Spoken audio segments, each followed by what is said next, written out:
তাহাজ্জুদ নামাজ কি ঘর অন্ধকার করে পড়তে হবে? এর কোনো ভিত্তি আছে কি? কিভাবে অতি শীঘ্রই দোয়া কবুল হয়? শুধুই কি নামাজ নাকি অন্য কোনো নিয়ম আছে? সিজদায় দোয়া করার নিয়ম জানতে চাই। ফরজ সালাতের পর সাইদুল ইস্তেগফার পড়া যাবে কিনা? জামাতের সাথে 1, 2, 3, 4 রাকাত মাসবুক হলে কিভাবে আদায় করব? আল্লাহ শাস্তি দিচ্ছেন নাকি পরীক্ষা নিচ্ছেন, কিভাবে বুঝবো? বিয়ে কি তাকদীরের আগে থেকেই লেখা থাকে? মেয়ে দেখার উদ্দেশ্যে মেয়ের হাত, পা বা শরীরের অন্য অঙ্গ প্রত্যঙ্গ দেখা যায় যাচ্ছে কিনা? সরকারি ব্যাংকে ও এনজিওতে চাকরি করা নাকি হারাম? যারা আত্মহত্যা করে তারা তো আল্লাহ তো তাদের মৃত্যু সেভাবে লিখেছেন, তাহলে তারা জান্নাতে যাবে না কেন? প্রসবের পর কি পর্যাপ্ত পানি ব্যবহার করলেই হবে নাকি টিস্যু বা কুলুক ব্যবহার করা লাগবে? ক্রিম দিয়ে ফর্সা হওয়া কি জায়েজ? খোঁটা দেয়া কি ধরনের পাপ? স্বপ্নে নবী করিম সাল্লাল্লাহু আলাইহি ওয়াসাল্লামকে দেখলে নাকি জাহান্নাম হারাম, তাহা কতটুকু সঠিক? স্ত্রীর কথা মতো হস্তমৈথুন করা যাবে কি না? সিজদার রুকুতে কি কোরআনের দোয়াগুলো পড়া যাবে? জান্নাতে আমরা কোন ভাষায় একে অপরের সাথে কথা বলবো, যেহেতু আমরা বিভিন্ন ভাষাভাষীর মানুষ? স্বামী বা স্ত্রী কেউ মারা গেলে তার স্ত্রী বা স্বামী তাকে স্পর্শ করা হারাম, এর কোনো ভিত্তি কি রয়েছে? মেয়ে বাচ্চা হলে কি আজান দেওয়া যাবে? আর মেয়েরা কি আজান দিতে পারবে? অনেক সময় ছেলেরা থাকে না। মেয়েদের বিয়ের পর বাবা মা ভাই বোনের প্রতি তাদের দায়িত্ব কর্তব্য কতটুকু? ওযু করার পর মেরিল বা লোশন ব্যবহার করে নামাজ হবে কিনা? বিয়েতে মেয়ের বাবা অবর্তমানে অভিভাবক কে? মেয়েরা কি ছেলে ডাক্তার দেখাতে পারবে? আমাদের সমাজে একটা প্রচলন আছে যে মৃত্যুর সময় সিরিয়াল ধরে রোগীর মুখে পানি দেওয়া হয়। রোগী পানি খেতে পারুক আর না পারুক, অনেকে আছেন পানি দিতে না পারলে আফসোসও করেন। প্রদর্শক অনেক বেশি সময় নিয়েছি আপনাদের প্রশ্ন উত্তরের মূল পর্ব, যে জন্য আমাদের এই আয়োজন। চলুন আমরা সেদিকে চলে যাই। আমার কাছে অনেকগুলো প্রশ্ন এসেছে, এর মধ্যে থেকে একটি প্রশ্ন হলো, শাহ আলম আপনি জানতে চেয়েছেন সিজদায় দোয়া করার নিয়ম জানতে চাই। সেজদায় দোয়া করবেন, আপনি স্বাভাবিকভাবে দোয়া করবেন, এখানে তো দোয়ার মধ্যে হাত তোলার প্রশ্নই ওঠে না, যেহেতু সেজদায় আপনার হাত জমিনে থাকবে, ফ্লোরে থাকবে। সেক্ষেত্রে আপনি আল্লাহর রাব্বুল কাছে মনে মনে দোয়া করবেন, মুখেও দোয়া করতে পারেন, বিশেষ করে নফল সালাতে যত বেশি সম্ভব দোয়া করবেন। রাসূল করিম সাল্লাল্লাহু আলাইহি ওয়াসাল্লাম বলেছেন, সহিহ মুসলিম হাদিসে বর্ণিত হয়েছে,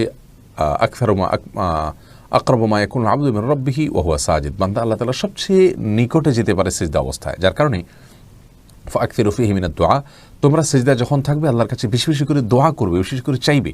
এজন্য সিজদা বেশি বেশি করে আল্লাহর কাছে চাওয়া উচিত।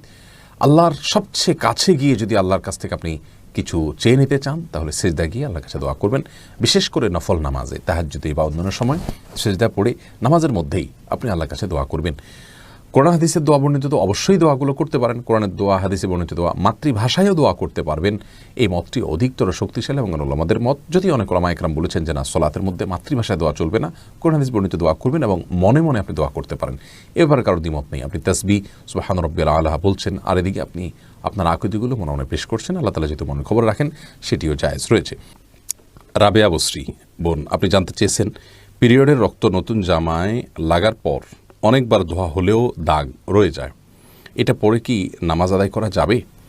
দেখুন, কোনো নাপাক সেটি আমাদের কাপড়ে লাগলে, সেটি প্রবাহমান রক্ত হোক বা অন্য কোনো নাপাক হোক, আমরা সেটিকে ধৌত করব পানি দিয়ে।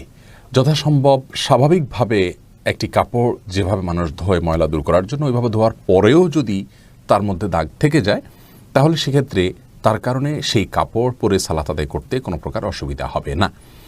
অর্থাৎ আমরা রক্তের কথাই যদি বলি, যে রক্তের দাগ একটুখানি রয়ে গেছে, অনেক ধুয়েছি, আমি সাবান দিয়ে ধুয়েছি, বা সচরাচর ময়লা দূর করার জন্য যেভাবে কাপড় ধোয়া হয় সেভাবে আমি ধুয়েছি, তারপরেও দাগ যদি থেকে যায়, তার কারণে সেই কাপড় পরে সালাত আদায় করতে কোনো প্রকার নিষিদ্ধ হবে না। কারণ আল্লাহ রাব্বুল আলামিন বলেছেন আমাদেরকে, ফাত্তাকুল্লাহ মাস্তাতা'তুম, তোমরা আল্লাহকে ভয় করো যতটুকু তোমাদের সাধ্যকুলা। বিধায় আপনি কাপড় চোপড় ধোবেন স্বাভাবিকভাবে, যতটুকু ধুয়ে থাকেন ময়লা দূর করার জন্য ততটুকু, এরপরেও যদি থেকে যায় তাহলে সেক্ষেত্রে আপনার আর এক্ষেত্রে কোনো গুনাহ হবে না ইনশাআল্লাহ, যেহেতু এখানে আপনার কিছু করার নেই। এরপরে যে প্রশ্নে আমি দেখতে পাচ্ছি তা হলো মোহাম্মদ ইউনুস মিয়া, আপনি জানতে চেয়েছেন, আমাদের সমাজে একটা প্রচলন আছে যে মৃত্যুর সময় সিরিয়াল ধরে রোগীর মুখে পানি দেওয়া হয়, রোগী পানি খেতে পারুক আর না পারুক, অনেকে আছেন পানি দিতে না পারলে আফসোসও করেন। ভাই ইউনুস, অনেক গুরুত্বপূর্ণ প্রশ্ন আপনি করেছেন। রোগীর মুখে পানি দিতে পারা, এটাকে আমরা মনে করি যে তার সেবা করতে পারলাম, তার পাশে দাঁড়াতে পারলাম। রোগীর যদি পানের প্রয়োজন না থাকে, তবুও যদি পানি দেওয়া হয়, তাহলে তো সেবা হলো না, বরং এটা রোগীকে কষ্ট দেওয়া হলো। অতএব যদি সবাই এরকম সিরিয়াল ধরে রোগীর মুখে পানি দেয় আর কেউ পানি দিতে না পারে, তাহলে তার খুশি হওয়া উচিত যে রোগীকে আযাব দেওয়া, তাকে কষ্ট দেওয়ার থেকে অন্তত আমি বাঁচতে পারলাম। এটি সন্দেহাতীতভাবে আমাদের একটা কুসংস্কার। আমাদের অনেকেই মনে করেন যে মৃত্যুর আগে তার মুখে পানি দিতে পারলে বোধহয় আমি একটা কিছু করে ফেললাম। না, কোরআন হাদিসে কোথাও এরকম কোনো কাজের প্রশংসা করা হয়নি। রোগীর জন্য যেটা প্রয়োজন সেটা আপনাকে করতে হবে। রোগীর সেবা করতে হবে, রোগীর শুশ্রূষা করতে হবে, রোগীর সাথে দেখতে যেতে হবে, এগুলো সবগুলো সুন্নাহ এবং গুরুত্বপূর্ণ ইবাদত, কোনো কোনো ক্ষেত্রে গিয়ে ওয়াজিব পর্যন্ত হয়ে যায়। যার কারণে এই কাজগুলো আপনি করবেন, কিন্তু যখন যেটা প্রয়োজন, মুখে পানি দেওয়ার প্রয়োজন কেউ একজন দিয়েছেন, আলহামদুলিল্লাহ যথেষ্ট, আপনি অন্য কিছু করেন, ওইটাই করতে হবে বা ওইটা করলে বিশেষ কোনো ফজিলত হবে এমন কোনো কথা কিন্তু নাই। এরপরে খাদিজা নিজুম আপনি জানতে চেয়েছেন মেয়েরা কি ছেলে ডাক্তার দেখাতে পারবে? মেয়েরা ছেলে ডাক্তার দেখাতে পারবেন যদি মেয়েদের জন্য কোনো মেয়ে ডাক্তার অ্যারেঞ্জ না থাকে, তাহলে সেক্ষেত্রে ছেলে ডাক্তার তিনি দেখাতে পারবেন। এবং দেখানোর ক্ষেত্রে যতটুকু তার ডাক্তারকে দেখানোর প্রয়োজনে পর্দা বিধান লঙ্ঘন করতে হয়, যতটুকু করতে হয়, ফর এক্সাম্পল তার হাতে কোথাও ঘা পাচড়া হয়েছে, তাহলে শুধু হাতটা দেখালেই চলছে, তিনি মুখাবয়ব তার সামনে উন্মুক্ত করবেন না। অথবা শরীরের যে কোনো অংশ যেখানে যে অংশটা তাকে না দেখালেই নয়, শুধুমাত্র সেই অংশটা উন্মুক্ত করবেন, এক। আর দ্বিতীয়ত হলো ডক্টরের চেম্বারে যখন যাবেন তখন ডক্টর এবং ওই ভদ্রমহিলা যিনি রোগিণী হয়ে গিয়েছেন তারা দুজন ছাড়া অন্য কোনো ব্যক্তির সাথে থাকতে হবে। আজকাল অবশ্য নার্স থাকেন, তা না থাকলে আপনার সাথে কেউ না কেউ থাকতে হবে, কারণ লা ইয়াখলুহান্না রাজুলুন বিমরাআতিন হাদিসে আসছে একজন নারী একজন পুরুষ নির্জনে একাকী কোনো কক্ষে অবস্থান করবে না। এটি গুনাহের কাজ, কারণ একাকী নির্জনে কোথাও অবস্থান করলে শয়তান তাদের মনের মধ্যে বাজে চিন্তার উদ্রেক ঘটিয়ে থাকে। এরপরে জারিন তাসনিম আপনি জানতে চেয়েছেন বিয়েতে মেয়ের বাবা অবর্তমানে অভিভাবক কে? মেয়ের বাবা যদি না থাকেন, মারা যান, অথবা তার কোনো খোঁজ খবর না নেন, অথবা তিনি তা নিরুদ্দেশ থাকেন, অর্থাৎ মেয়ের বাবা এক কথায় না থাকেন যদি, তাহলে সেক্ষেত্রে মেয়েকে বিয়ে দেওয়ার জন্য দ্বিতীয় অভিভাবক হলেন মেয়ের বড় ভাই, মেয়ের দাদা যদি তিনি বেঁচে থাকেন, অথবা বড় ভাই অথবা চাচা, তাদের কেউ একজন অভিভাবক হবেন ধারাবাহিকভাবে। আর যদি এরকম নিকটাত্মীয় কেউই না থাকে, তাহলে সেক্ষেত্রে মহল্লার মসজিদের ইমাম সাহেব বা কোনো দিনদার মানুষ তিনি তাকে অভিভাবক হয়ে বিয়ে দিতে পারবেন। এরপরে আমি যে প্রশ্নটি দেখতে পাচ্ছি তা হলো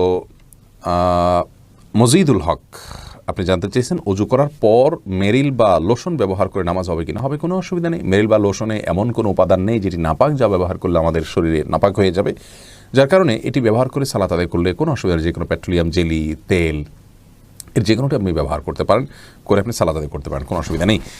এরপরে মুরসালিন সরকার আপনি জানতে চেয়েছেন জামাতের সাথে 1, 2, 3, 4 রাকাত মাসবুক হলে কিভাবে আদায় করব? 1, 2 বা 4 রাকাত, 3 রাকাত সালাত যদি আপনার ছুটে যায়, ইমাম সালাম ফেরানোর পর আপনি যখন সালাতগুলো আদায় করবেন, এগুলোতে আপনি কেরাত পড়বেন কিনা? প্রথম কথা হলো বৈঠকের বিষয়টা হলো আপনি যখন এই সালাতগুলো আদায় করবেন তখন কথার কথা 1 রাকাত ইমামের সাথে পেয়েছেন, 3 রাকাত পাননি, তাহলে ইমামের সাথে যে রাকাতটি পেয়েছেন সে রাকাতে আপনি বসে থাকলেও সেটি আপনার প্রথম রাকাত। অথবা আপনি একাকী যখন পড়বেন তখন আপনি একাকী প্রথম যে রাকাতটা পড়বেন ওখানে আবার বসতে হবে, কারণ এটা আপনার জন্য সিরিয়ালে দ্বিতীয় রাকাতে বসতে হবে। এ হলো বসার ধারাবাহিকতা।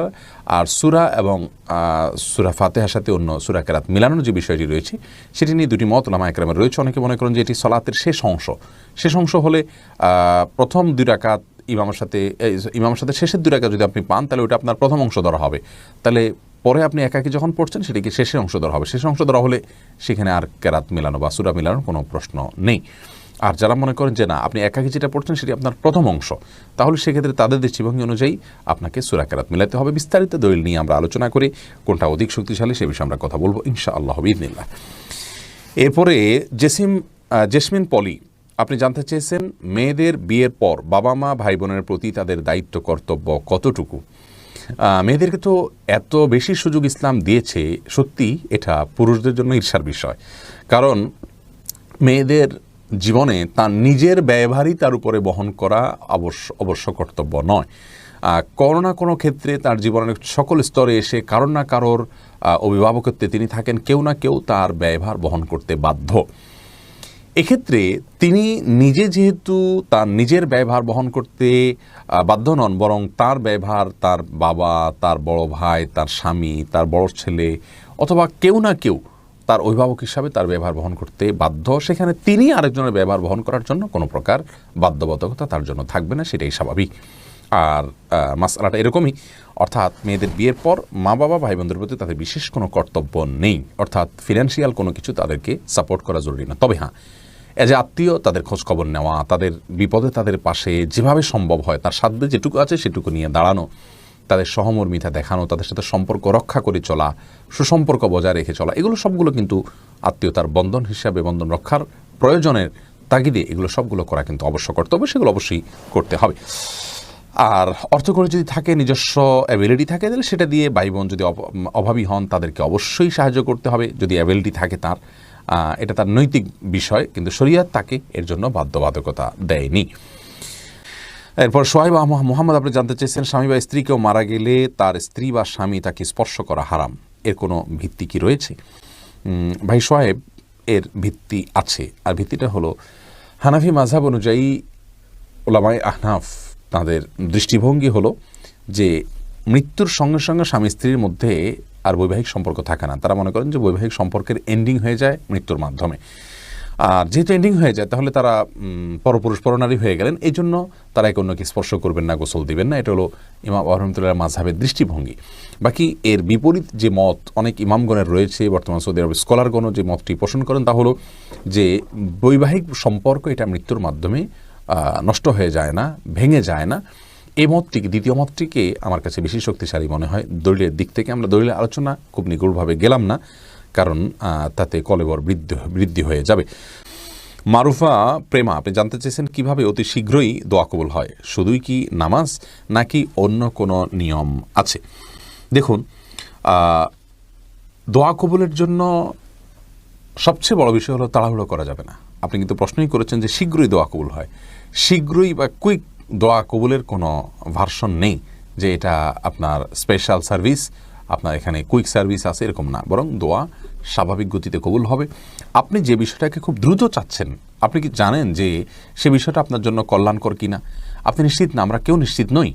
আমরা মনে করি যে এই জিনিসটা আমার এখনই পাওয়া দরকার, পেলেই আমার ভালো হবে, অথচ হতে পারে সেটি পেলে আমার অকল্যাণ হবে। এজন্য তাড়াহুড়ো না করে আল্লাহর রহমানের কাছে দোয়া করা উচিত। স্বাভাবিকভাবে দোয়া কবুলের যে শর্তগুলো আছে, হালাল ভক্ষণ, আল্লাহর প্রতি কায়মনোবাক্যে দোয়া করা, আন্তরিকতার সাথে দোয়া করা, বিনয়ের সাথে দোয়া করা, কেঁদে কেঁদে দোয়া করা, নবীর প্রতি দুরূদ পাঠ করা দোয়ার মধ্যে, এসব শর্তগুলো পূরণ করে আপনি দোয়া করবেন, ইনশাআল্লাহ আল্লাহ তাআলা দোয়া বিফলে দিবেন না। আর কোনো জিনিস আপনার আশু প্রয়োজন হয়, আপনি সেটাকে আল্লাহর কাছে বিশেষভাবে সেভাবে পেশ করতে পারেন। আল্লাহ জিনিসটা আমার এই মুহূর্তে হলে আমার জন্য কল্যাণকর বলে আমি মনে করছি, আপনি এটা দান করেন, এবার আপনি দোয়া করতে পারেন। কিন্তু কুইক হওয়ার জন্য বিশেষ কোনো ভার্সন নেই। হ্যাঁ, দোয়া কবুলের নিশ্চয়তার জন্য আপনি দোয়া কবুলের জায়গাগুলো, দোয়া কবুলের সময়গুলোকে আপনি প্রায়োরিটি দিবেন। যে সময়গুলো দোয়া কবুল হয় সেগুলো দোয়া বিশেষ করে করবেন। নূরনাহার মিত আপনি জানতে চেয়েছেন, জান্নাতে আমরা কোন ভাষায় একে অপরের সাথে কথা বলবো, যেহেতু আমরা বিভিন্ন ভাষাভাষীর মানুষ? দেখুন, একটি দাইফ হাদিস থেকে জানা যায় যে জান্নাতীদের ভাষা হবে আরবি। হাদিসটিকে কোনো কোনো মুহাদ্দিসগণ জাল পর্যন্ত বলেছেন, অর্থাৎ আহিবুল আরব আলী সালাস ফাইন্নি আরবি ওয়াল কোরআন আরবি ওয়া কালামু আহলিল জান্নাতে আরবি। তোমরা আরবকে ভালোবাসো, আরবিকে ভালোবাসো তিন কারণে, কারণ আমি আরবি, জান্নাতের ভাষাদের কথা হবে আরবি এবং কোরআন আরবি। এরকম কথা রাসূল আকরাম সাল্লাল্লাহু আলাইহি ওয়াসাল্লাম বলেছেন বলে একটি হাদিস পাওয়া যায়, কিন্তু সেই হাদিসটি বিশুদ্ধ নয়, বিশুদ্ধর মানদণ্ড উত্তীর্ণ নয়। জান্নাতীদের ভাষ্য, কথোপকথন, অন্য বিভিন্ন বর্ণনা থেকে বোঝা যায় আরবিতে হবে। আল্লাহ তাআলা সেটা স্বয়ংক্রিয়ভাবে সবাইকে জানিয়ে দিবেন, সবাই স্বয়ংক্রিয়ভাবে জানবে যারা যাবে সেখানে। তবে এটিও চূড়ান্তভাবে বলা কঠিন, ভিন্ন কোনো কিছু এক্ষেত্রে হতে পারে। আল্লাহ রাব্বুল আলামিন জান্নাতে আসলে কি রেখেছেন, প্রত্যেকে যার যার মতো করে কথা বলবে, কিন্তু সবাই সবাইটা বুঝবে এমন হতে পারে। কারণ জান্নাতে আল্লাহ তাআলা যা রেখেছেন সে সম্পর্কে হাদিসে বলছে, তিনি বলেছেন আ'দাতু লি'ইবাদিয়াস সালিহিনা মা লা আইনুন রাআত ওয়া লা উযুনুন সামিআত ওয়া লা খাতারা আলা কলবি বাশার। আমি জান্নাতীদের জন্য যা রেখেছি তাকে কোনো কল্পনাও করেনি, দেখেওনি, শুনেওনি তার কোনো বিবরণ। এরপরে ফারজানা সুলতানা আপনি জানতে চেয়েছেন, আল্লাহ শাস্তি দিচ্ছেন নাকি পরীক্ষা নিচ্ছেন, কিভাবে বুঝবো? খুবই কঠিন ভাই বোন ফারজানা। আমাদের জীবনে কোনো বিপদ আসলে সেটি একইভাবে আল্লাহর পক্ষ থেকে পরীক্ষা হতে পারে। আল্লাহ আমাদেরকে পরীক্ষা করছেন, এমনটি হতে পারে আমরা কি করি, আমরা সবর করতে পারি কিনা। আবার একই সঙ্গে আমাদের কোনো কৃতকর্মের জন্য শাস্তি আল্লাহ তাআলা দিচ্ছেন, দুন আল আযাবিল আকবার, বড় শাস্তির আগে ছোট শাস্তি দিয়ে আল্লাহ আমাদেরকে সতর্ক করতে চাইছেন, এমনটিও হতে পারে। তো কোন দৃষ্টিকোণ থেকে কোন বিপদটি এসছে, কোন সমস্যাটি এসছে, সেটি কিন্তু আমাদের কারোরই বলার কোনো সুযোগ নেই, যেহেতু নবী নেই, ওহীর দুয়ার নেই, আল্লাহর এই বিষয়টিকে জানার কোনো উপায় নেই। আমরা স্বাভাবিকভাবে এটিকে দুইটারই সম্ভাবনা রয়েছে, সেই জায়গা থেকে বিপদে পড়লে আমরা ইস্তেগফার করব এবং ধৈর্যের পরীক্ষায় উত্তীর্ণ হওয়ার জন্য প্রয়াস চালাবো। এরপর আয়াত ইসলাম আপনি জানতে চেয়েছেন, আচ্ছা মেয়ে বাচ্চা হলে কি আজান দেওয়া যাবে, আর মেয়েরা কি আজান দিতে পারবে? অনেক সময় ছেলেরা থাকে না, মেয়ে বাচ্চা হলেও আজান দিবেন।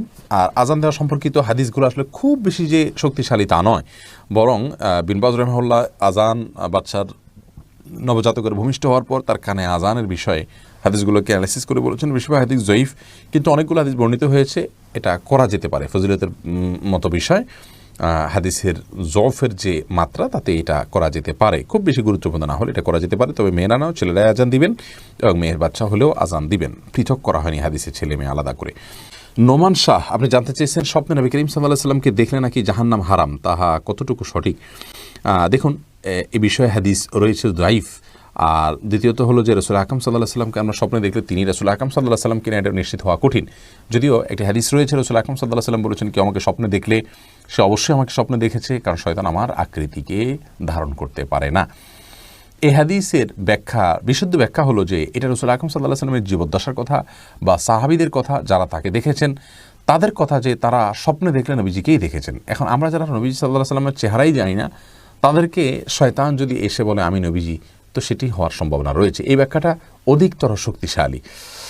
তবে হ্যাঁ, তাকে যদি স্বপ্নে কেউ দেখতে পারেন তো সেটা সন্দেহভাবে তার জন্য একটা ভালো আলামত, এবং রাসূল আকরাম সাল্লাল্লাহু আলাইহি সাল্লামের ভালোবাসা তার অন্তরে রয়েছে, তার সুন্নাতের প্রতি তার আগ্রহ রয়েছে। এটি যেমন হতে পারে তেমনিভাবে এর মাধ্যমে তিনি অনুপ্রাণিত হতে পারেন, কিন্তু এটা জরুরি নয় যে তাকে স্বপ্ন দেখলে তিনি অরিজিনালি দেখেছেন আর তাকে দেখলেই জান্নাত ওয়াজিব হয়ে যাবে, এটি বিশুদ্ধ নয়। জাহিদুল ইসলাম তালুকদার জানতে চেয়েছেন, সিজদা আর রুকুতে কি কোরআনের দোয়াগুলো পড়া যাবে? দেখুন, সিজদা এবং রুকুতে কোরআনের বর্ণিত আয়াত আপনি পড়বেন না। বিশেষ করে সিজদাতে রাসূল আকরাম সাল্লাল্লাহু আলাইহি ওয়াসাল্লাম সালাতের মধ্যে আপনার সিজদাতে কোরআনে কারীম তেলাওয়াত করতে নিষেধ করেছেন। তবে দোয়ামূলক যে সমস্ত আয়াতগুলো আছে, যেগুলো নিছক দোয়া, সেই আয়াতগুলো আপনি পাঠ করতে পারবেন দোয়া হিসাবে, কোরআনের তেলাওয়াতের অংশ হিসাবে নয়। এরপরে মানিরুল ইসলাম জানতে চেয়েছেন, মেয়ে দেখার উদ্দেশ্যে মেয়ের হাত পা বা শরীরের অন্য অঙ্গ প্রত্যঙ্গ দেখা জায়েজ আছে কিনা? দেখুন, রাসূল করিম সাল্লাল্লাহু আলাইহি ওয়াসাল্লাম বলেছেন, বিবাহের প্রস্তাব যদি কেউ কাউকে দেয় সে যেন ফানজুর ইলাইহা, সেই তাকে নবী সাল্লাল্লাহু আলাইহি ওয়াসাল্লাম নির্দেশ করেছেন, তুমি বিবাহের প্রস্তাব দিয়েছো তাহলে তাকে দেখে নাও। এই জন্য দেখে নেওয়াটা এটা দোষণীয় বিষয় নয়। আর কোনো ত্রুটি আছে কিনা সেজন্য দেখে নেওয়া যেতে পারে। নবী সাল্লাল্লাহু আলাইহি ওয়াসাল্লাম এক সাহাবীকে বলেছেন যে ফানজুর ইলাইহা ফাইন্না ফি আয়ুনিল আনসারি শাইআ। কোন এক আনসারি মেয়েকে বিয়ের প্রস্তাব করেছেন একজন মুহাজির সাহাবী, তখন তিনি বলেছেন যে তুমি সেই মেয়েকে দেখে নাও, কারণ আনসারি মেয়েদের চোখের মধ্যে কিছুটা সমস্যা, ঘোলাটে ভাব বা এরকম কিছু একটা আছে, তোমার ভালো লাগে কিনা তুমি দেখে নাও। এই জন্য হাদিস থেকে বোঝা গেল যে নারীদের স্বাভাবিক যে সমস্ত অঙ্গ প্রত্যঙ্গগুলো তারা খোলা রাখেন, হাত পা মুখাবয়ব, এগুলো একজন পুরুষ বিয়ের উদ্দেশ্যে দেখতে পান। ঠিক একইভাবে মেয়েও ছেলেকে দেখতে পারেন। সাবিহা জুই আপনি জানতে চেয়েছেন, সরকারি ব্যাংকে ও এনজিওতে চাকরি করা নাকি হারাম? না, এনজিওতে চাকরি করা হারাম এ কথাটি সঠিক নয়। এনজিওতে আপনি কোন পদে চাকরি করছেন, কি কাজ করছেন, সেটা হলো মুখ্য বিষয়। আপনার কাজটা যদি কোনো হারাম কাজ না হয় তাহলে সেক্ষেত্রে আপনি আপনার কাজের বিনিময়ে পারিশ্রমিক নিতে পারেন। আপনি এনজিওর কাজ করছেন না কোনো অমুসলিমের কাজ করছেন, এটি দেখার বিষয়। আপনি কি কাজ করে উপার্জন করছেন সেটি হলো মূল বিষয়। রুহুল সুজন আপনি জানতে চেয়েছেন, নাকের সৌন্দর্য বৃদ্ধি করার জন্য সার্জারি করা যাবে কি না? সৌন্দর্য বৃদ্ধি করার জন্য সার্জারিতে যদি ব্যাপক কোনো সৃষ্টিগত পরিবর্তন না হয়, ছোটোখাটো কোনো পরিবর্তন হয়, তাহলে সেক্ষেত্রে সেটি জায়েজ হবে। আর যদি কোনো ত্রুটি থাকে, সেটা ত্রুটিটা দূর করার জন্য সার্জারি করেন, প্লাস্টিক সার্জারি বা অন্য কিছু, তাহলে সেটি জায়েজ রয়েছে। আল্লাহ হাফেজ কথাটার অর্থ কী? আমরা অনেক সময় কাউকে বিদায়ের সময় কথাটি বলে থাকি, শরীর দৃষ্টিকোণ থেকে এটি বলা কতটুকু যুক্তিযুক্ত? কাউকে বিদায়ের সময় নবী করিম সাল্লাল্লাহু আলাইহি ওয়াসাল্লামের সুন্নাহ ছিল আস্তাউদিউল্লাহ দীনাকুম ওয়া আমানাতাকুম ওয়া খাতিমা আমালিকুম, এরকম দোয়া করা, যার অর্থ হলো তোমার দিন কে আমি আল্লাহর উপরে ন্যস্ত করছি, আল্লাহর কাছে আমানত রাখছি, আল্লাহ যেন তোমার দিনকে হেফাজত করেন এবং তোমার আমানতকে হেফাজত করেন, এবং তোমার শেষ পরিণতি কাজ যেন ভালো হয় সেজন্য তোমার জন্য দোয়া করছি। অতএব সংক্ষেপে বললেও আপনি আস্তাউদিউল্লাহ, তোমাকে আমি আল্লাহর কাছে আমানত হিসাবে ন্যস্ত করছি, আল্লাহর হেফাজতে রাখছি, এরকম বলাটা হলো সুন্নাহ। এটি হলো সুন্নাহ সম্মত দোয়া। আমরা এটাই বলবো, আস্তাউদিউল্লাহ বলবো, আল্লাহ হাফেজ বলার চাইতে এটাই বলা উত্তম, কারণ এটি সুন্নাহ। আল্লাহ হাফেজ বলা সুন্নাহ নয়। কিন্তু যদি কেউ আল্লাহ হাফিজ বলেন তাতে কোনো গুনাহ হবে না। আল্লাহ হাফিজ শব্দের অর্থটা খারাপ নয়, এটার অর্থ হলো যে আল্লাহ সংরক্ষণকারী, অর্থাৎ তুমি যাচ্ছ আল্লাহর হেফাজতে, আল্লাহর সংরক্ষণকারী, উদ্দেশ্য এটাই হয়। কিন্তু সরাসরি সুন্নাহর উপর আমল করা অবশ্যই উত্তম এবং ভালো। সামিয়া ফেরদৌস জানতে চেয়েছেন, তাহাজ্জুদ নামাজ কি ঘর অন্ধকার করে পড়তে হবে, এর কোনো ভিত্তি আছে কি? তাহাজ্জুদের নামাজ এটা আমরা ঘর অন্ধকার করে লাইট বন্ধ করে পড়তে হবে এর কোনো ভিত্তি নেই। বরং সেটা আপনার যেভাবে সেভাবে আদায় করতে পারেন। আপনার মনোযোগের জন্য আপনি যদি আলো আধার করে নিতে পারেন, ডিম আলো করে নিতে চান, তো সেটি করতে পারেন, কোনো অসুবিধা নেই। তবে অন্ধকারেই পড়তে হবে এমন কোনো বাধ্যবাধকতা বা নিয়ম নেই। এমডি খালিল মির্জা আপনি জানতে চেয়েছেন স্ত্রীর কথা মতো হস্তমৈথুন করা যাবে কি না। স্ত্রী হস্তমৈথুন করতে কেন বলবেন? যদি কোনো স্ত্রী হস্তমৈথুন করতে বলেন তাহলে এটা অসুস্থতা, এটি জায়েজ নয়। কোরআনে কারীমে আল্লাহ বলেছেন যে মানুষের যৌন চাহিদাকে চরিতার্থ করবার জন্য আল্লাহ বৈধ যে পথ রেখেছেন, স্বামী স্ত্রীর যে মিলনের পথ রেখেছেন, এবং বৈধ পথ ছাড়া অন্য কোনো উপায়ে যদি কেউ তার যৌন চাহিদাকে চরিতার্থ করে, আল্লাহ তাআলা বলেছেন ফাউলাইকামুল আদুন, তারা সীমালঙ্ঘনকারী। সূরা মুমিনুনের শুরুর দিকের আয়াত থেকে বোঝা গেল যে হাত দিয়ে যদি কেউ বীর্যপাত করে তাহলে সে সীমালঙ্ঘনকারী, কারণ এটি কোনো সুস্থ বা স্বাভাবিক পদ্ধতি নয়। বিধায় স্ত্রী চাইলেও তার হস্তমৈথুন করা জায়েজ নাই। হ্যাঁ, যদি কেউ এমন কোনো জায়গায়, এমন কোনো কঠিন সিচুয়েশনের মধ্যে পড়ে গেছেন, যে এমন পরিবেশে আছেন যে এখানে তিনি তার যৌন চাহিদা যদি তিনি কোনোভাবে অবদমন না করেন তাহলে জিনায় লিপ্ত হয়ে যাবেন, তাহলে সেক্ষেত্রে কোনো ফকিগণ ওই ব্যক্তির জন্য ওই সময়ে হস্তমৈথুনকে জায়েজ বলেছেন। আর স্ত্রীর হাত ব্যবহার করে হস্তমৈথুনকে অনেক উলামা ইকরাম জায়েজ বলেছেন, যদি মাসিকের কারণে বা অন্য কারণে স্ত্রীর সহবাস না করতে পারে এবং না করতে পারার কারণে গুনাহে লিপ্ত হয়ে যাওয়ার আশঙ্কা থাকে সেই ক্ষেত্রে। বাকি স্ত্রীর নির্দেশে স্বামী নিজে হস্তমৈথুন করা কোনো অবস্থাতে জায়েজ নয়। এরপরে আদনান সাঈদ আপনি জানতে চেয়েছেন প্রসবের পর কি পর্যাপ্ত পানি ব্যবহার করলেই হবে নাকি টিস্যু বা কুলুক ব্যবহার করা লাগবে? দুইটাই ব্যবহার করা হাদিস দ্বারা প্রমাণিত রয়েছে, আপনি দুইটাই ব্যবহার করতে পারেন। তবে সাধারণ অবস্থাতে, স্বাভাবিক অবস্থা শুধু পানি ব্যবহার করলেই আপনি পাক হয়ে যাবেন যদি পেশাবের ধারা বন্ধ হয়ে যায়। এরপরে সিম্মি আক্তার জানতেছেন ক্রিম দিয়ে ফর্সা হওয়া কি জায়েজ? আজকাল অনেকে এটি করছেন, এটি নানা কারণে না জায়েজ। প্রথমত এটি প্রতারণা, দ্বিতীয়ত আমি যতটুকু জানি এটি স্বাস্থ্যের জন্য কোনো উপকারী বিষয় নয়, তৃতীয়ত লা তাবদিলা লি খালকিল্লাহ, এটার সরাসরি এটার মধ্যে না পড়লেও অনেকটা আপনার সে জাতীয় কাজ হয় ক্রিম দিয়ে ফর্সা নিজেকে করার যে কসরত, তার মাধ্যমে। অতএব এটি না করাই হবে উচিত এবং উত্তম কাজ। ফাতেমা খাতুন আপনি জানতে চেয়েছেন ফরজ সালাতের পর সাইদুল ইস্তেগফার পড়া যাবে কিনা। আপনি পড়তে পারেন, এমনিতে আপনার মনে চাইলে ইস্তেগফারের অংশ হিসাবে আপনি পড়লেন, কিন্তু নিয়ম করে আপনি যদি পড়েন এবং সবসময় পড়তে থাকেন, এটাকে যদি আপনি সালাতের আবশ্যক কোনো কাজ মনে করেন তাহলে সেক্ষেত্রে এটি জায়েজ হবে না, বরং এটি সকাল সন্ধ্যার একটি আমল। সকাল সন্ধ্যায় অর্থাৎ সকালে এবং সন্ধ্যায় আপনি সাইদুল ইস্তেগফার পাঠ করবেন। ফায়েজ আহমেদ জানতেছেন মালদ্বীপ থেকে পায়ের নখে কি মেহেদি দেওয়া যাবে? দিতে পারেন মেহেদি। অনেকে মনে করেন যে যেহেতু দাড়িতে চুলে দেওয়া হয় অতএব পায়ে দেওয়া যাবে না, দেওয়া যাবে, অসুবিধা নেই, কিন্তু পুরুষরা নয়, মেয়েরা মেহেদি ব্যবহার করবেন। আশিকুল ইসলাম জানতে চেয়েছেন বিয়ে কি তাকদিরের আগে থেকেই লেখা থাকে? সব কিছুই তাকদির আগে থেকে লেখা থাকে, বিয়েটাও তার মধ্যে ওর মধ্যে পড়ে। ফিরোজ আপনি জানতেছেন বেনামাজের হাতে রান্না খাওয়া যাবে কিনা, দয়া করে দিবেন। জি, যাবে। অমুসলিমের হাতে রান্না রাসূল আকরাম সাল্লাল্লাহু আলাইহি ওয়াসাল্লাম খেয়েছেন, ইহুদির বাড়িতে খেয়েছেন, অতএব বেনামাজের হাতে অবশ্যই খাওয়া যেতে পারে। আপনি কি খাচ্ছেন সেটা হলো বিষয়, কার হাতে খাচ্ছেন সেটি বিষয় নয়। হালাল খেয়ে থাকলে খারাপ মানুষের হাতেও খেতে পারেন, রান্না করাও খেতে পারেন, আর হারাম যদি খান তাহলে ভালো মানুষ রান্না করে দিলে তার হাতের খাওয়াও খেতে পারেন না। সাদিয়া ইসলাম আপনি জানতেছেন যারা আত্মহত্যা করে তারা তো আল্লাহ তো তাদের মৃত্যু সেভাবে লিখেছেন, তাহলে তারা জান্নাতে যাবে না কেন? দেখুন, আল্লাহ তাদের মৃত্যু সেভাবে লিখেছেন, বিষয়টা এইভাবে নয়, বরং আল্লাহ তাআলা তাকে ওই পর্যন্ত হায়াত দিয়েছেন। আর অবশ্যই আল্লাহর নির্দেশ ছাড়া, আল্লাহর সৃষ্টি ছাড়া কোনো কিছুই হয় না, তার মৃত্যুটাও আল্লাহর সৃষ্টি। এখন আপনি বলতে পারেন ওইভাবে আল্লাহ তার মৃত্যু সৃষ্টি করেছেন, তাহলে তার দোষটা কোথায়? তার দোষটা হলো সে আত্মহত্যার জন্য সিদ্ধান্ত নিয়ে আত্মহত্যার আয়োজনটা সম্পন্ন করেছে, এটুকু কাজ সে করেছে, এটুকু করার কারণে তার শাস্তি হবে। তার জন্য মৃত্যু সে হয়েছে এই জন্য শাস্তি নয়, শাস্তিটা হলো যে সে আত্মহত্যার জন্য যা যা দরকার তার সব কিছু সে গ্রহণ করেছে এবং চূড়ান্ত পর্যায় পর্যন্ত সে গেছে, এটাই হলো তার জন্য গুনাহের কারণ, সে কারণে তাকে শাস্তি দেওয়া হবে, এটাই হলো তার অপরাধ। নাজমা খাতুন জানতে চেয়েছেন খোঁটা দেয়া কী ধরনের পাপ? অত্যন্ত জঘন্য ধরনের পাপ। আল্লাহ রাব্বুল আলামিন বলেছেন লা তুবদিলু সাদকাতিকুম বিল মান্নি ওয়াল আযা, দান করার পরে খোঁটা দিয়ে, কষ্ট দিয়ে তোমরা তোমাদের সদকা দান এগুলোকে নষ্ট করে দিও না।